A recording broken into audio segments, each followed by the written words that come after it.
दोस्तों, मैं हूं दीपक और स्वागत है आपका अपने आदित्य कोचिंग क्लासेस में। हम लोग आज पढ़ेंगे बहुपद के बारे में। बहुपद कहते किसे हैं, शून्यक किसे कहते हैं। फिर इसके बाद चलेंगे प्रश्नावली पर।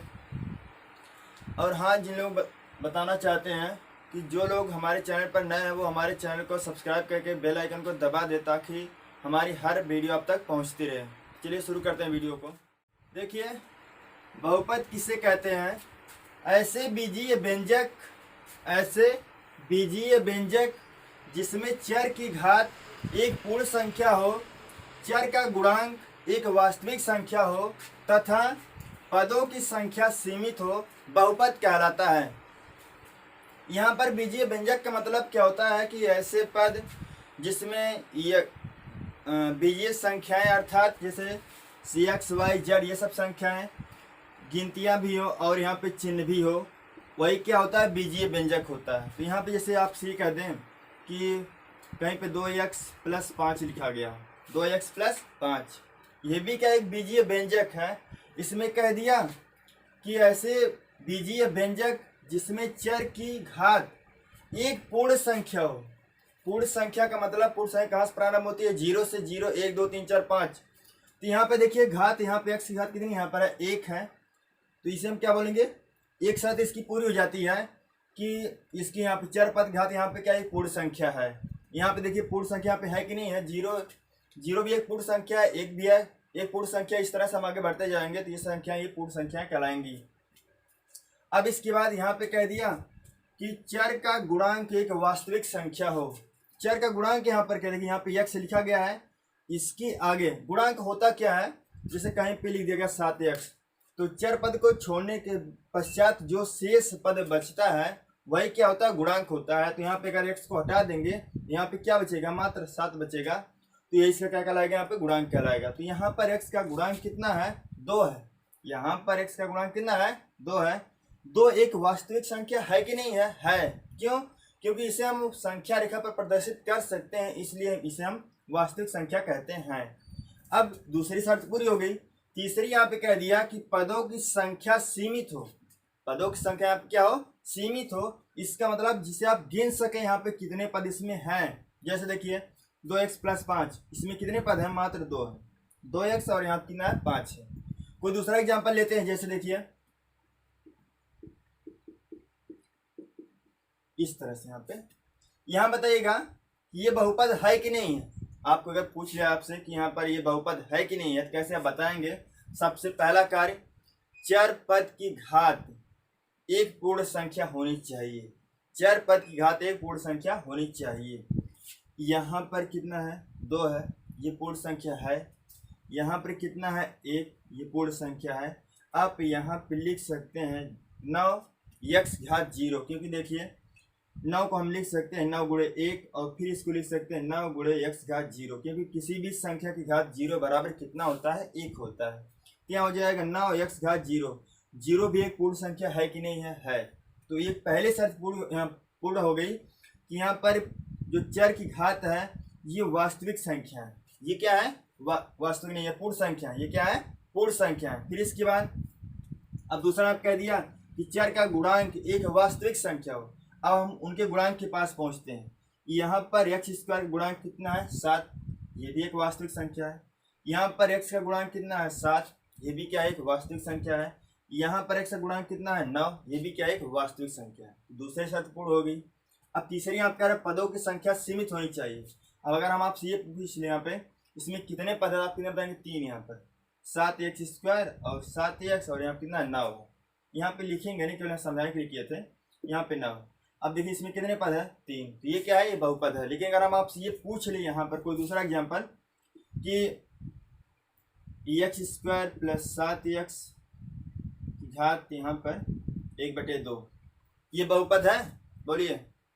यह बहुपद नहीं है। क्यों, क्योंकि यहाँ पर जो x की घात है यह पूर्ण संख्या नहीं है। भले ही देखिए पदों की संख्या सीमित है, यहाँ क्या पदों की संख्या सीमित है और इनके गुणांक वास्तविक संख्या है, लेकिन यहाँ पे जो चर की घात है ये तो पूर्ण संख्या है, लेकिन ये नहीं है ना। यहाँ पे सब, यहाँ पे जो चर की घात यहाँ पर सभी यहाँ पे पूर्ण संख्या होनी चाहिए। अगर ऐसा नहीं हुआ, कोई भी अगर कंडीशन लागू नहीं होती है तो वह बहुपद नहीं कहला सकता है। तो देखिए दूसरा एग्जाम्पल देख लीजिए।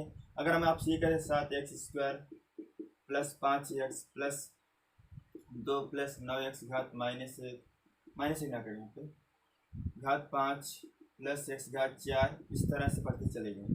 यहाँ आगे ये डैश डैश किया गया है। हम आपसे ये पूछ लिए कि अच्छा ये क्या बहुपद है, तो आप क्या बताएंगे बोलिए? तो कहेंगे बहुपद नहीं है। क्यों?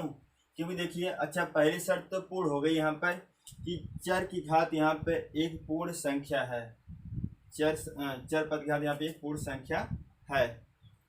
फिर यहाँ पे देखिए पूर्ण संख्या है, लेकिन यहाँ पे और भी कह दिया कि चर का गुणांक एक वास्तविक संख्या है। देखिए ये भी देखिए वास्तविक संख्या है, ये भी यहाँ पे क्या, ये एक करके यहाँ पे वास्तविक संख्या है।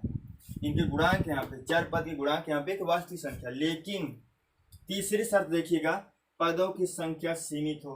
क्या पदों की संख्या को आप गिन पाएंगे? नहीं, यहीं तक नहीं सीमित है, ये आगे भी चलता चला गया। कितने पद है आप नहीं जान पाएंगे, इसलिए ये क्या बहुपद कहलाएगा? नहीं, ये बहुपद नहीं है। कोई दूसरा एग्जाम्पल देख लीजिए। कहीं पे लिखा गया √2x, √2x, ये बहुपद है कि नहीं है? तो कहेंगे आप है। क्यों? क्योंकि देखिए यहाँ पर ये जो √2 दिया गया, √2 ये वास्तविक संख्या है कि नहीं है? बताया गया था पिछली वीडियो में कि जितनी भी अंडर वाली संख्या है ये क्या होती है? अपरिमेय संख्या होती है। और अपरिमेय संख्या था परिमेय संख्या ही वास्तविक संख्या होती है। ये एक वास्तविक संख्या है, मतलब इसका गुणांक यहाँ पर एक वास्तविक संख्या है।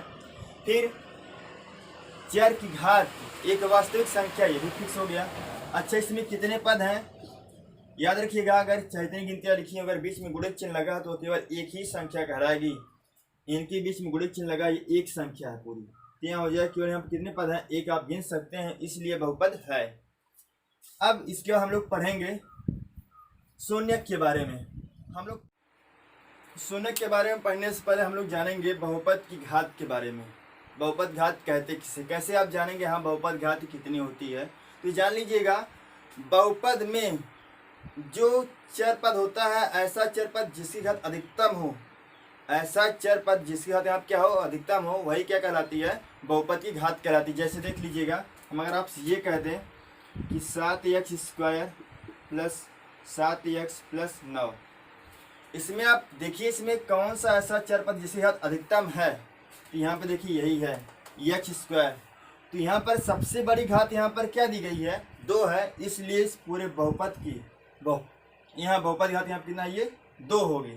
फिर अगर हम आपसे ये कह दें कि लिखा गया है 7x घात 3 प्लस 5x घात 4 प्लस 1 लिखा गया, यहाँ बताइएगा बहुपद घात कितनी है?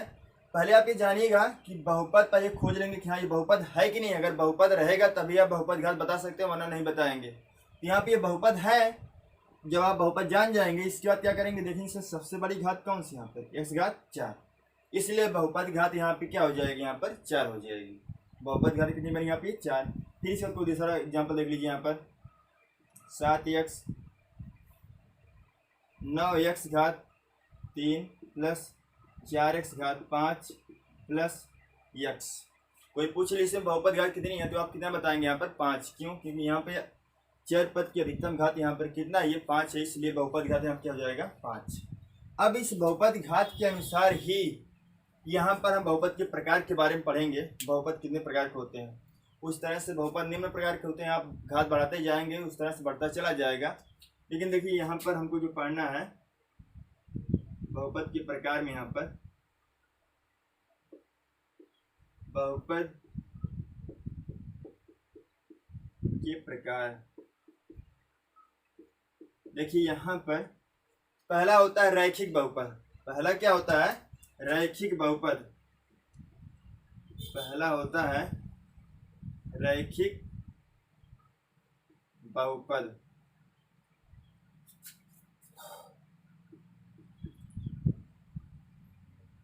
Linear polynomial. देखिए यहाँ पर रैखिक बहुपद से मतलब ये है कि ऐसा बहुपद जिसमें चर की अधिकतम घात कितना हो? 1 हो।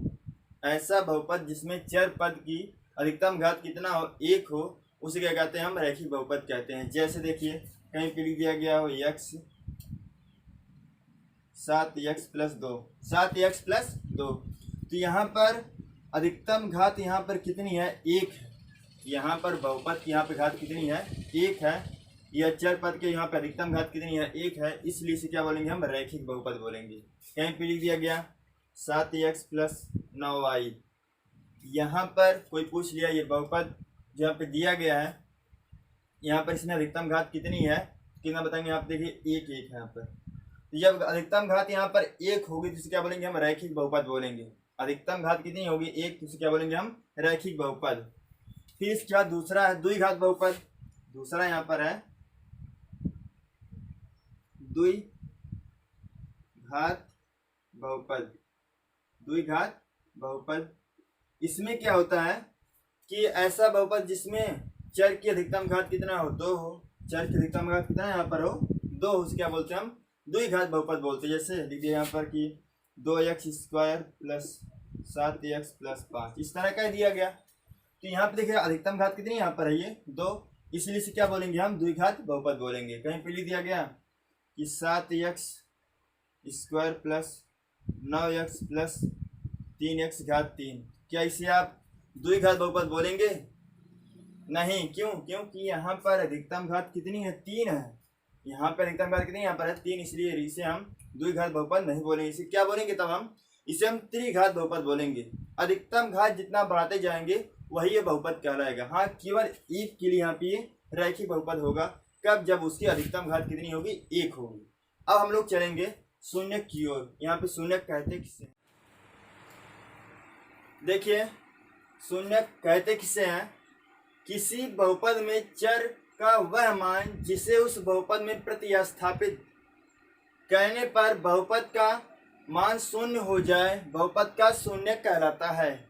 एक बार फिर समझ लीजिएगा, किसी बहुपद में चर का वह मान जिसे उस बहुपद में प्रतिस्थापित करने का मतलब उसके स्थान पर रखने, प्रतिस्थापित का मतलब क्या होता है, उसके स्थान पर रखने पर बहुपद का मान शून्य हो जाए, बहुपद का शून्य कहलाता है। जैसे हम कोई बहुपद मान लें, जैसे लिखा गया हो कि x+5 या x+7 ही लिखा, यहाँ क्या लिखा गया, x+7।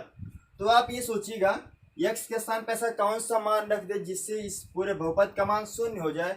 अगर हम x के स्थान पे x बराबर क्या रख दें, -7, x के स्थान पे हम क्या रख दें, -7, देखिए इसका मान क्या प्राप्त होगा, -7। यहाँ पे इसके स्थान मान रखें और +7, तो इसका मान कितना हो जाएगा, 0। अगर बहुपद का मान 0 हुआ तो समझ लीजिएगा जो ये मान रखे हैं ये इस बहुपद का क्या कहलाएगा, शून्य कहलाएगा। तो कोई दूसरा एग्जाम्पल देख लीजिए, जैसे लिखा गया हो 2x+3, 2x+3 या कर दें यहाँ पे 2x+4 ही कर दें, 2x+4। देखिए यहाँ पे x के स्थान पर ऐसा कौन सा मान रख दिया जाए जिससे इसका मान 0 हो जाए। तो हम अगर x के स्थान पर यहाँ क्या रख दें, -2, x के स्थान क्या रख दें, -2, इस पूरे बहुपद का मान क्या हो जाएगा, शून्य हो जाएगा। देखिए 2, यहाँ फिर कोष्ठक में -2 और +4, 2 से अगर अंदर गुणा करना चाहेंगे तो यहाँ पे क्या बनेगा, यहाँ प्लस होता है, यहाँ पे क्या है, माइनस है, गुणा करेंगे क्या हो जाएगा, -2 दूनी 4 और +4, इसका मान क्या हो जाएगा, 0।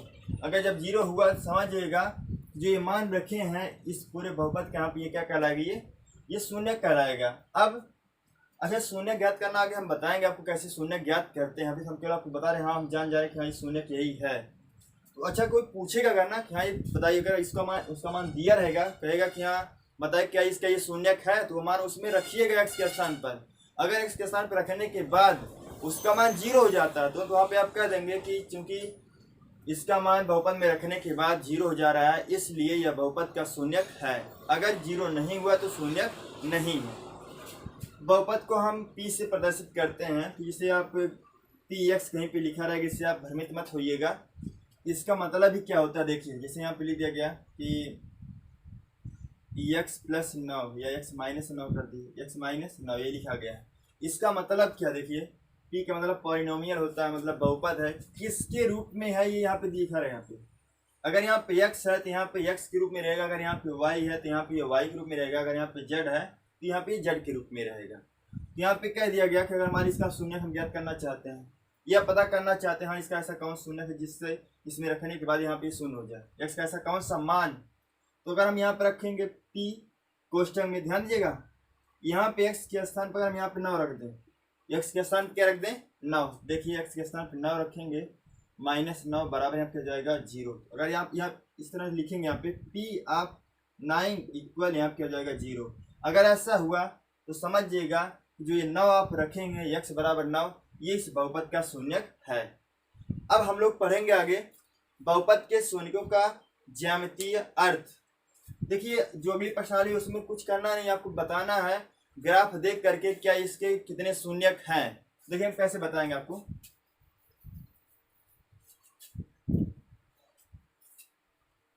आप लोग शून्यक के बारे में समझ चुके होंगे, इसको मिटा दें।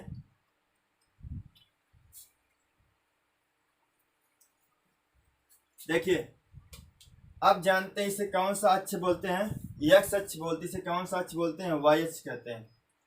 एक आपको वक्र मिलेगा या फिर रेखा मिलेगी, वह किसी बहुपद को प्रदर्शित करेगा। जैसे अगर इस तरह हम बना दें, ये भी क्या एक बहुपद का वक्र है, ये भी क्या एक बहुपद का वक्र है, ये सब एक वक्र रहेंगे यहाँ पर। और वह अगर x अक्ष को जितने बिंदुओं पर काटते हैं, वह x अक्ष को जितने बिंदुओं पर काटेंगे उतने ही बहुपद के शून्यक होंगे। जैसे अगर हम आपसे ये कह दें, से दिया गया है, इसको इस तरह कर दिया गया, तो आप खोजिए इसमें जो ये वक्र बना है यह x अक्ष को कितने बिंदुओं पर प्रतिच्छेदित कर रहा है या फिर काट रहा है। देखिए यहाँ पे एक बिंदु मिल गया, यहाँ पर एक बिंदु मिल गया, इसका मतलब इस बहुपद के कितने शून्यक होंगे, 2 होंगे। अब कोई तीसरा, जिसने यहाँ पे दूसरा एग्जाम्पल ले लीजिएगा, इस तरह केवल कर दिया आपको, इस तरह सीधा। आप y अक्ष पे मत जाइएगा, केवल पूछेगा यहाँ पर कि यह बहुपद, इस बहुपद में कितने शून्यक होंगे, अगर आप देख के बताइए। तो यह जो यहाँ पे रेखा है या फिर ये वक्र है, यह x अक्ष को कितने बिंदुओं पर प्रतिच्छेदित कर रहा है, मात्र एक बिंदु पर। देखिए यहीं पर केवल, इसको मत देखिए यहाँ पे, ये क्या है y अक्ष है, ये क्या है x। हमेशा x अक्ष को यहाँ पे देखिएगा, तो हम देखें यहाँ पे x अक्ष पर यहाँ केवल एक ही जगह पे यहाँ पे प्रतिच्छेदित कर रहा है, इसलिए इस बहुपद के कितने शून्यक होंगे, मात्र 1 होंगे। कोई अन्य एग्जाम्पल देख लीजिए, जैसे अगर हम आपसे ये कह दें, इस तरह कर दिया गया, तो इसमें आप बताइए कि इससे कितने शून्यक होंगे। देखिए 1, 2 और ये 3, इसका मतलब इससे कितने शून्यक होंगे, 3 होंगे। कोई अन्य एग्जाम्पल देखिए, इस तरह कर दिया गया। अब आप बताइए जो ये वक्र है यह x अक्ष को कहीं पर प्रतिच्छेदित या फिर काट रहा है, नहीं, इसलिए इसके कोई भी शून्यक नहीं होंगे, इस बहुपद के कोई शून्यक नहीं है। और अगर इस तरह कर दिया गया कि इस तरह कर दिया गया यहाँ पर, ये कोई पूछ ली इससे कितने शून्यक होंगे, तो आप बताएंगे यहाँ पर 2, क्योंकि 1, 2 यहाँ पर है, क्योंकि 1, 2 यहाँ पे 2 बिंदुओं पर यहाँ प्रतिच्छेदित कर रहा है, इसलिए इसे कितने शून्यक होंगे, 2 शून्यक होंगे। अब देखिए हम लोग चलते हैं प्रश्नावली की तरफ। पहली प्रश्नावली यहाँ पर है, ये प्रश्नावली यहाँ पर कौन सी है, 2.1। देखिए प्रश्नावली यहाँ पर है 2.1।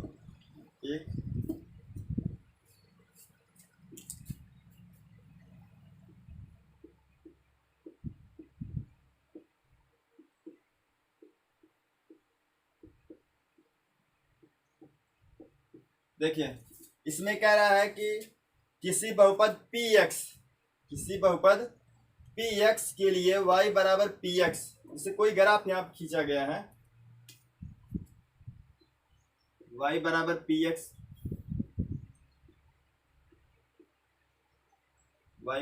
px का ग्राफ नीचे आकृति 2.10 में यहाँ पे दिया गया है। प्रत्येक स्थिति में px के शून्यकों की संख्या ज्ञात कीजिए। तो ध्यान दीजिएगा यहाँ पर जो ये शून्यक दिया है, जो बहुपद दिया गया वह किस रूप में दिया गया है, x के रूप में। हम बताए थे ना, जो यहाँ पे क्वेश्चन में लिखा रहेगा उस रूप में यहाँ पे ये बहुपद रहेगा। अगर यहाँ पे y लिखा होता है यहाँ पर, तो ये y के पदों में होता है। अगर y के पदों में होता तो हम y पर देखते हैं कितने बिंदुओं पे यहाँ पे काट रहा है, लेकिन यहाँ पे x दिया गया है, इसलिए हम एक्स अक्ष पर देखेंगे कि जो वक्र होगा वह कितने बिंदुओं पर प्रतिच्छेदित करेगा। इसमें देखिए पहला दिया गया यहाँ पर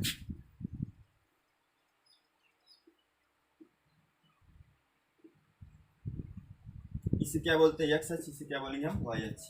तो बताइए कि यहाँ पर जो ये रेखा है यह एक्स अक्ष को कितने बिंदु पर प्रतिच्छेदित कर रही है, एक भी बिंदु पर नहीं। इसका मतलब इस बहुपद के शून्यकों की संख्या शून्य है, मतलब इस बहुपद की कोई शून्यक नहीं है। दूसरा यहाँ पर है, दूसरा ग्राफ यहाँ पे दिया गया था, देख लीजिए। दूसरा इसमें दिया गया है इस तरह से। अब आप बताइए कि यह एक्स अक्ष को कितने बिंदु पर प्रतिच्छेद कर रहा है, मात्र एक बिंदु पर यहाँ पर। इसलिए इस बहुपद के कितने शून्यक होंगे, मात्र एक शून्यक होंगे। फिर अगला देखिएगा, यहाँ पे तीसरा है,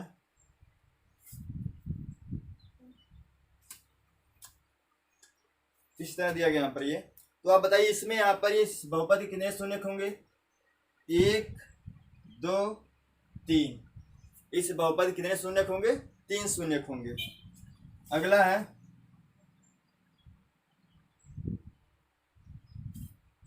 देखिए इस तरह से, इस बहुपद कितने शून्यक होंगे, मात्र दो, क्योंकि यहाँ पे दो जहाँ पे ये प्रतिच्छेदित किया है।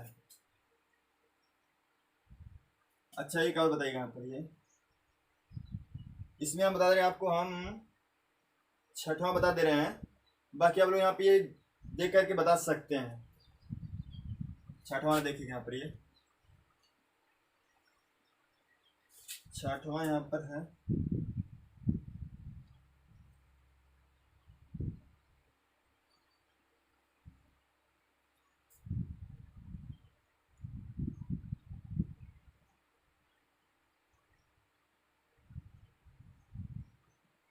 देखिए यहाँ पर एक्स अक्ष को कितने बिंदुओं पर यहाँ पे प्रतिच्छेद किया है, एक दो और तीन। इसका मतलब इस बहुपद के कितने शून्यक होंगे, तीन शून्यक होंगे। आपकी पहली प्रश्नावली जो यहाँ पे ये 2.1 है ये समाप्त हो गई। अब हम लोग मिलेंगे अगले वीडियो में प्रश्नावली 2.2 के साथ। तब तक के लिए जय हिंद।